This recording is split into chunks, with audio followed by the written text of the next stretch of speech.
विषय हिंदी, भाषा बिंदु। निम्नलिखित वाक्य पढ़िए। पहला वाक्य, अरे वह पत्थर तुम्हें कहाँ से मिला? दूसरा वाक्य, विद्यालय में क्रिकेट, फुटबॉल, हॉकी और कबड्डी की प्रतियोगिताएं हुई।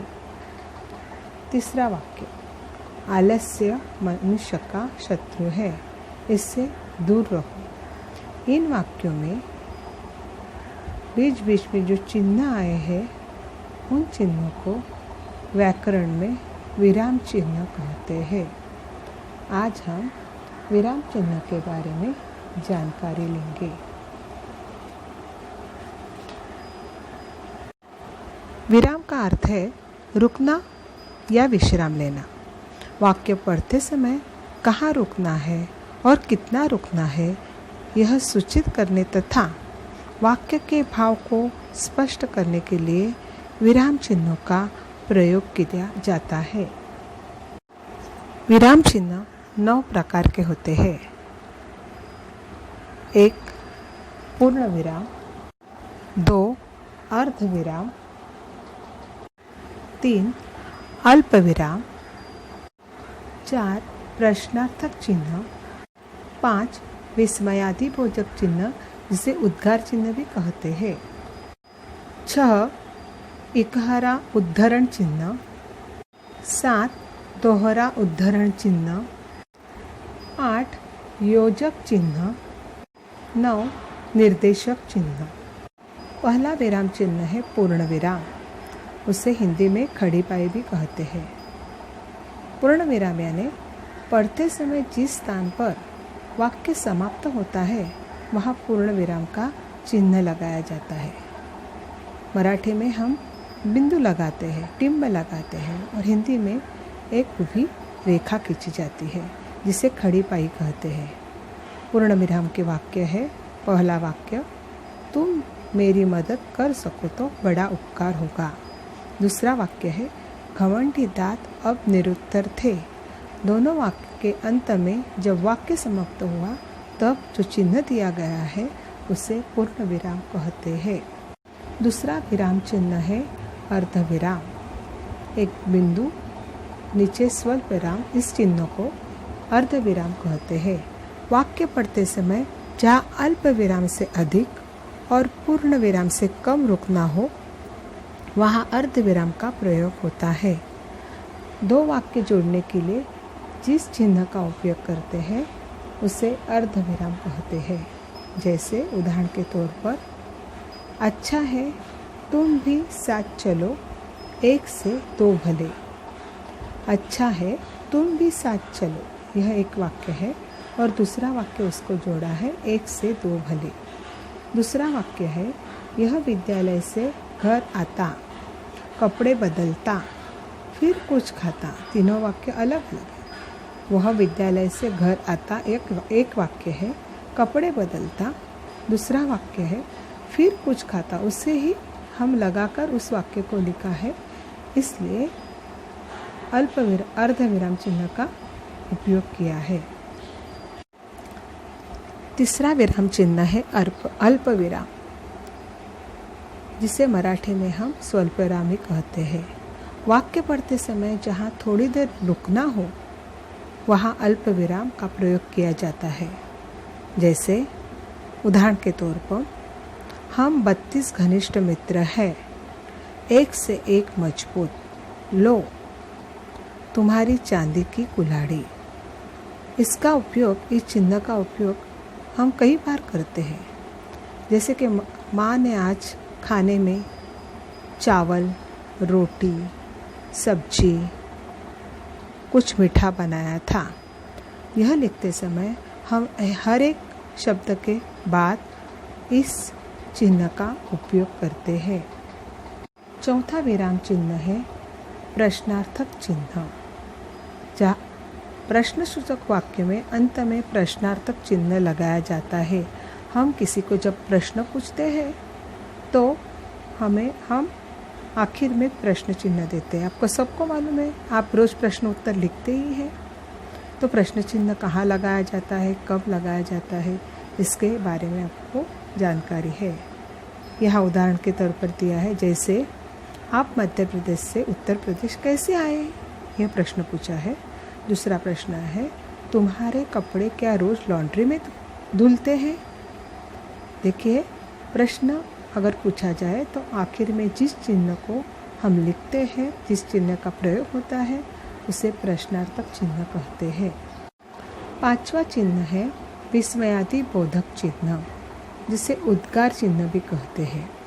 बात करते समय कभी कभी हम प्रसंग के अनुसार संबोधन, हर्ष, शोक, विस्मय, घृणा, प्रशंसा आदि भाव को प्रकट करते हैं।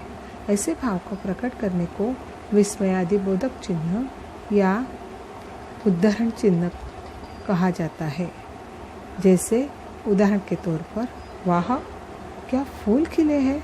जब हमें आनंद होता है, हर्ष होता है, तब हम कहते हैं वाह, अरे वाह। इस शब्द का हम प्रयोग करते हैं। दूसरा उदाहरण है, हाय मैं कहीं का न रहा। जब हमें दुख होता है, शोक होता है, तब हमारे मुंह से यह हाय विस्मयादि या उद्गार निकलते हैं। तीसरा वाक्य है, अरे यह पत्थर तुम्हें कहाँ से मिला। आश्चर्य व्यक्त करते हैं हम, इसलिए अरे इस शब्द का प्रयोग करते हैं। छठा विराम चिन्ह इकहरा उद्धरण चिन्ह। जब कोई विशेष शब्द या वाक्य जो का त्यों लिखना हो, तब इकहरा उद्धरण चिन्ह का प्रयोग किया जाता है।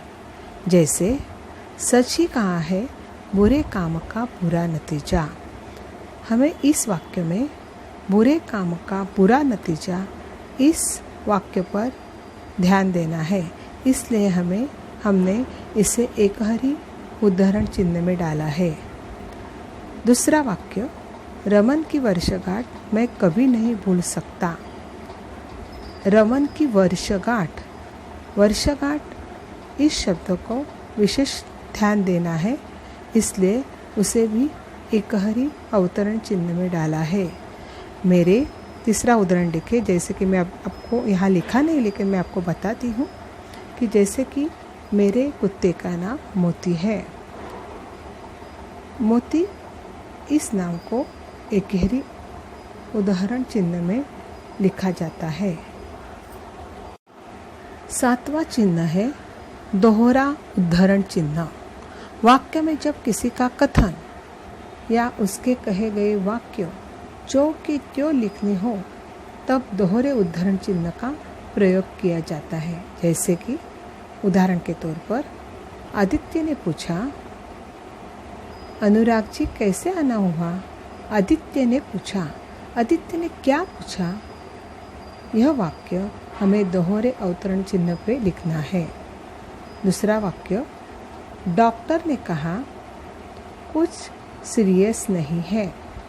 डॉक्टर ने क्या कहा, यह वाक्य हमें दोहरे अवतरण चिन्ह में लिखना है। यानी हमारे मुंह से जो शब्द निकलते हैं, उस शब्द को जो कि त्यों लिखने के लिए हमें दोहरी अवतरण चिन्ह, दोहरी उद्धरण चिन्ह का प्रयोग करते हैं। आठवां चिन्ह योजक चिन्ह। योजक चिन्ह को विभाजक चिन्ह भी कहते हैं। इसका प्रयोग निम्नलिखित रूपों में होता है। जैसे उदाहरण के तौर पर, हमने देर तक गीत संगीत का आनंद लिया। दूसरा उदाहरण, जानता हूँ पिताजी घर पहुंचकर खूब गरजेंगे दहाड़ेंगे। तीसरा उदाहरण, मैं गुन्नाता हुआ ठीठ सा अंदर जाता हूँ। इस तीनों वाक्यों में गीत संगीत, गरजेंगे दहाड़ेंगे, ढीठ सा, बहुत सी, फल फूल, धूप छाँव, सुख सुविधा, दिन रात, जीवन निर्वाह, धीरे धीरे, इस तरह के वाक्य लिखते समय हम योजक चिन्ह का उपयोग करते हैं। दो शब्दों के बीच जिस एक रेखा खींची जाती है, उसे योजक चिन्ह कहते हैं। 9वां चिन्ह निर्देशक चिन्ह। निर्देशक चिन्ह का इसका आकार योजक चिन्ह से बड़ा होता है। इसका प्रयोग निम्नलिखित रूपों में होता है। किसी के कथन को उद्धृत करने से पहले या बाद में, जैसे नेताजी ने कहा था, तुम मुझे खून दो, मैं तुम्हें आज़ादी दूंगा। किसी के मुख से अगर वाक्य निकला है और उसे अगर पूरा नहीं किया जाता तो इस चिन्ह का उपयोग किया जाता है। जैसे कि राजा दरबार में आए और इस तरह जो वाक्य लिखा जाता है उसके नीचे उसके और के बाद में जिस चिन्ह का उपयोग करते हैं उसे निर्देशक चिन्ह कहते हैं। मैं स्कूल में गया लेकिन वहाँ भी निर्देशक चिन्ह का उपयोग करते हैं। प्यारे बच्चों, अभी हमने विराम चिन्ह के बारे में जानकारी पाई। वाक्य लिखते समय किन किन चिन्हों का उपयोग कहाँ कहाँ करना चाहिए, इसके बारे में आपने जानकारी प्राप्त की है। धन्यवाद।